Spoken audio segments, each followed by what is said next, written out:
I'm always interested, at the end of several of Paul's letters, you look at Colossians 4, a great passage there, and again in Ephesians 6, Paul's in prison, and he's asking these churches to pray for him. And in Colossians 4, as he's chained up, he's basically asking the church at Colossae to pray that the window of the gospel would be open so that he could share. And then in Ephesians 6, he prays, pray that I would be bold, that I would share the way I'm supposed to. And I often think, when I think of the Apostle Paul, I'm not sure that the lack of boldness is the first characteristic that I think about. But if the Apostle Paul is asking the church to pray that he would be bold, it makes me really wonder, you know, how should we be praying for one another?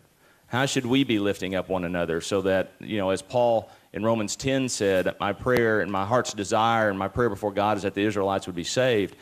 I'm just really, as we look at church growth, we look at conversion growth, or we look at the spiritual health of churches, as we come in, if we're not invested in prayer, how are we going to help coach and mentor these church leaders in this area, and how can we encourage them to become prayer warriors in their own right so that they can pass that on to their people?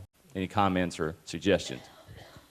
Again, I think you're right on target. If we're not praying, it's not going to be on our radar screen. It's not going to be a focus in our consulting. And so it does come back to, where is my life? If I'm not in touch with God, if I'm not on my knees before God, because we're working with God's church, we're not working with our church. So if we believe that we're going to answer to God for what we do, then we want to make sure that we're covering that in the power of God as we do it. So it comes back to where I start as the consultant, and then taking that to the church.